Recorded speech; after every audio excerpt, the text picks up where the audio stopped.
अस्सलाम वालेकुम। आप लोग कैसे हैं? उम्मीद है खैरियत से हैं।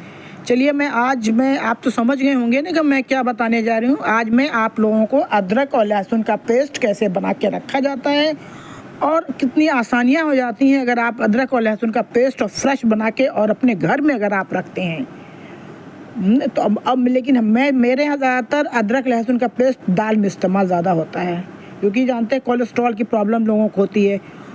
और मैं बकरीद 7 तारीख को बकरीद पड़ रही थी, तो मैंने बकरीद के पर्पज़ से मैंने ख़ास करके जो है बना दिया। अभी 7 को है, इसको मैंने 6 तारीख को मैंने बनाया है। दूसरे दिन बकरीद पड़ गई। फिर देखिए मैं बकरीद कलेजी में मैं इसको इस्तेमाल करके दिखा चुकी, भी मेरा एकदम फ्रेश है। वैसे मैं ज़्यादातर गोश्त मछली में लहसुन जो एकदम फ्रेश पीस कर डालती हूँ, लेकिन बाकी सब्ज़ी है, दाल है, उसमें पीस कर रख देती हूँ।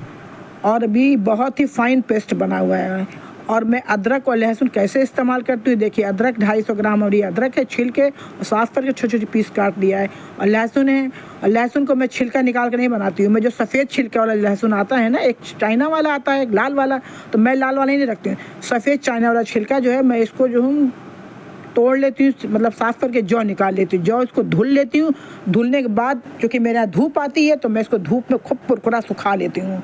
आप यहाँ धूप नहीं आती है तो आप ये पानी उसमें क्योंकि जब कुरकुरा सूख जाता है ना, जब मतलब सूख जाता है तो बहुत फाइन पेस्ट बनता है।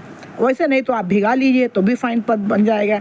अब आप जानते ही, जब मैंने 250 ग्राम अदरक लिया है और आधा किलो करीब 500 ग्राम मेरा जौ का लहसुन होगा, तो अब हिसाब से आप डाल के पीस लीजिए। लेकिन एक चीज़ ध्यान रखिएगा, इसको जब पीसेंगे तो इसमें मैं तेल का भी इस्तेमाल करती हूँ। तेल आप वही इस्तेमाल करिएगा जो आप खाती हैं, वही चीज़ें। तो मैं इसमें जैसे डाल रहे हैं तो इसमें हम 3 या 4 चम्मच हम सरसों का तेल इस्तेमाल करें, क्योंकि सरसों का तेल जब आप इस्तेमाल करेंगी तो आप लहसुन को, अगर आप लहसुन अदरक को रखेंगे तो काला नहीं पड़ेगा। जिस तरह इसमें आप दिखाएंगे जो कलर रहेगा, ये कलर आपका रखा रहेगा, इस पर कालापन नहीं आएगा। पानी के साथ आप लहसुन का जो थोड़ा सा तेल, जो भी तेल खा रही हैं आप हैं, वो इस्तेमाल करिए। देखिए तेल मैंने अपने अंदाज से मैंने डाल दिया है। करीब इतने में मैंने 3 चम्मच या 4 चम्मच मैंने चाय के चम्मच के हिसाब से तेल डाला है, और इसको बिल्कुल फाइन पेस्ट। और मैंने ये लहसुन जो मतलब इसको कम से कम हम 1.5 मिनट तक पीसते हैं। ये हमारी सुजाता की मिक्सर है और सामने हमारी घड़ी लगी हुई है, मैं घड़ी देख के पीसती हूँ। और मैं ये डाइनिंग टेबल हमारे अपने वरांडे में निकाल के ले आए हैं, और वरांडे में पीस, क्योंकि किचन में बहुत गर्मी है और वरांडे में तो ऊपर पंखा चल रहा है, तो इसमें मैं पीस रही हूँ। और लेकिन बहुत फाइन पेस्ट घड़ी देख के मैंने पीसा, इसको बहुत ही बढ़िया पिसता है। और मैं हमेशा बना के रखती हूँ, हमेशा। और इसका ख़ास करके मैं इस्तेमाल जो है दाल में करती हूँ। अरहर की दाल, कोई भी दाल अगर बनती है उसमें 1 चम्मच 1.5 चम्मच डाल देते हैं। आप जानते हैं कि आज के ज़माने में कोलेस्ट्रॉल और क्या कहते हैं जो हार्ट में जो होता है, और वो जो कोलेस्ट्रॉल जम जाता है ना, ब्लॉक, जो नसें ब्लॉक हो गई हैं, उसके लिए हमारे यहाँ हमारे अब्बू थे, हमारे यहाँ हमारी अम्मा को था कोलेस्ट्रॉल, लेकिन अब्बा को हमारे ज़्यादा। जब से अम्मा को कोलेस्ट्रॉल, जब हमको पता चला कि अम्मा को इतना ज़्यादा कोलेस्ट्रॉल है, उसी वक्त मैंने लहसुन को इतना ज़्यादा इस्तेमाल मैंने शुरू किया करना, लहसुन अदरक का। और ख़ास करके दाल में ज़्यादा भूनना आना नहीं रहता, दाल में आप डाल दीजिए। और इत्तेफाक से अगर आपके पास लहसुन नहीं पिसा रखा है तो दाल आप लीजिए, लहसुन की एक पोटी लीजिए, देखिए कि उसमें कोई गंदगी नहीं, मतलब कोई चीज़ सूखी उखी ना, ऊपर की जड़ काट दीजिए, दाल में डाल दीजिए, प्रेशर आ जाएगा, लहसुन गल जाएगी। लहसुन को निकाल लीजिए, उसको हाथ से मैश कर लीजिए, पानी निकाल कर डाल लीजिए, छिलका फेंक दीजिए। और जब कभी हम नहीं पीस पाते तो मैं इस तरह से भी करती हूँ, दाल में डाल देती हूँ। और सबसे आसान सोर्स दाल है, गोश्त है, सब्ज़ी किसी में भी आप डाल सकते हैं। मैं गोश्त बनाती हूँ, हमारा छोटा भाई है, उसको तो गोश्त में खड़ा लहसुन बहुत पसंद है। देखिए, तो मैं क्या करती हूँ, गोश्त बनाती हूँ, 2 पोटी जो लहसुन जो है छिलते नहीं, खड़ा, उसको देख लेती हूँ कि हाँ इसके अंदर कोई मतलब सूखा नहीं हुआ, कीड़ा नहीं होता, इतना तो अंदाज़ा है ही हमको। तो ऊपर की जड़ जो काट देते हैं, साफ़ कर देते हैं, और गोश्त जब भून भागे तैयार है, पानी डालना है, इसको जब प्रेशर का गोश्त गलाना है, उसी में डाल देते हैं हम। देखिए मेरा बिल्कुल बहुत फाइन पेस्ट बना हुआ है, और इसको इस्तेमाल करने का तरीका भी बताया मैंने कैसे। और फिर जानती है, मैंने 3 डिब्बा मेरा बना हुआ है, तो 1 डिब्बा मैं नीचे रख दूंगी, 2 डिब्बा मेरा डबल डोर वाली मेरी फ्रिज है, तो साइड में है ना जगह होती, वहाँ रख दूंगी 2 डिब्बा। अगर आपके पास डबल डोर का नहीं है तो आप फ्रीज़र में डाल दीजिए। अगर सिंक छोटा फ्रिज है तो आप कम पीसिए, थोड़ा कप करिए। 1 डिब्बा रखेंगी तो आपके 15-20 दिन अगर आप नीचे भी रखे हैं फ्रिज में तो आपका ख़राब। अब 1 डिब्बा पूरा मेरा नीचे रहेगा, कम से कम 10 दिन तो आराम से, 1 हफ्ता आराम से नीचे पड़ाएगा, नहीं ख़राब होगा। और अगर आप चाहते हैं लहसुन आपका काला ना हो तो तेल का इस्तेमाल इसमें ज़रूर करिएगा, थोड़ा सा 3 चम्मच 4 चम्मच जितना ही अपने हिसाब से कर लीजिएगा, ज़्यादा मत डालिएगा कि तेल में पीस लीजिएगा, तेल में पीसने की ज़रूरत नहीं। अभी देखिए इसमें एकदम साफ दिखेगा, देखिए मैंने अदरक डाला है और अभी मैं ये प्याज ये डाल रही, सॉरी ये लहसुन। और लहसुन जो हूँ मैं ज़्यादातर सफ़ेद छिलके वाला लेती हूँ क्योंकि इसका छिलका पतला रहता है। और लहसुन चूँकि मेरा धूप आती है तो मैं धूप में रख देती हूँ धुल, लेकिन लहसुन धुल के तब सुखाती हूँ।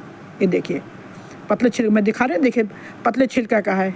अरे आपकी मर्ज़ी, तो आप छिल भी लीजिए भैया, हम तो नहीं छिलते सुने जाते। आगे जो मोटा छिलका है तो छिल लेती हूँ, लहसुन छिलना बहुत मुश्किल काम लगता है हमको। ये देखिए तेल देखिए अंदाज़ा डालें, 3-4 चम्मच होगा, चाय का 4 चम्मच इतना बस, 1 डिब्बा नीचे 2 डिब्बा ऊपर। अब जो भी 10 दिन, अब जैसे आजकल तो खैर बकरा ईद है तो हो सकता हो ज़्यादा चले। इसमें पानी अपने हिसाब से, थोड़ा गीला अगर पीसेंगी तो आपका पतला मतलब कि बारीक पेस्ट बनेगा। प्लीज़ आपको अगर हमारी रेसिपी पसंद आई तो शेयर करिए, सब्सक्राइब करिए। आप लोग बाज़ार से लाते हैं, प्रिजर्व मिला रहता है, इसमें क्या डाले रहते हैं, कुछ डाले रहते हैं, बेंजोइक एसिड डाले रहते हैं, खट्टा वट्टा थोड़ा सा बहुत होता है बहुत। और बेंजोइक एसिड जानते ही हैं ब्लड क्लॉटिंग को रोकता है, इसलिए उसको ज़्यादा मत इस्तेमाल करिएगा। मैं तो नहीं इस्तेमाल करती हूँ, एक बार मैंने इस्तेमाल मैंने उठा कर फेंक दिया क्योंकि ब्लड क्लॉटिंग को रोकता है वो।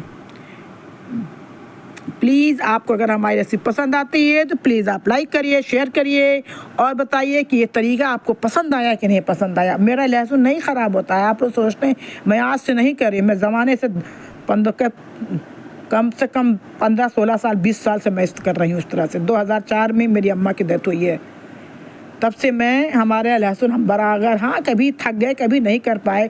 और ज़्यादातर मेरे यहाँ दाल में इस्तेमाल होता है, दाल में लहसुन। और कोलेस्ट्रॉल का सबसे बढ़िया आसान तरीका है बचने का, दाल में ज़्यादा आप इस्तेमाल करिए। अरहर की दाल, उड़द की दाल, जो भी दाल बनाते हैं, बाकी साग सब्ज़ी बनाते हैं तो उसमें भुन जाता है, भुनने से थोड़ा सा असर ख़त्म हो जाता है।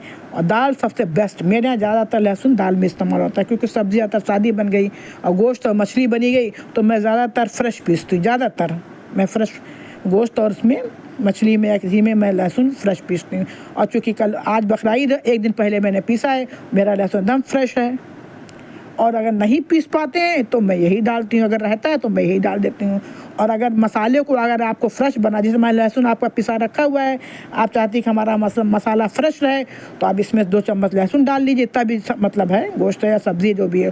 और बाकी सारे मसाले जो पिसे रहते हैं उसको डाल के अगर आप मिक्सी में पीस लेंगी तो सारा मसाला आपका फ्रेश हो जाएगा। आप अभी अंदाज़ के देखिए, जैसे लहसुन पिसा रखा हुआ है मेरा, मैंने 1 चम्मच डाल दी, जितनी सब्ज़ी गोश्त जो बनाना है उसमें जो भी मसाला, बाकी मसाला जो डालना है उसको अगर आप डाल के मिक्सर में पीस लेंगे एक बार जला के पानी, तो आपको एकदम फ्रेश मसाले की टेस्ट आएगा। जैसे खड़ी धनिया पीसेंगे, खड़ा जीरा, लहसुन, खड़ा मिर्चा, बिल्कुल वही टेस्ट आएगा। मैं करती हूँ जब मुझे आप लोग लाइक करिए, सब्सक्राइब करिए। Thank you.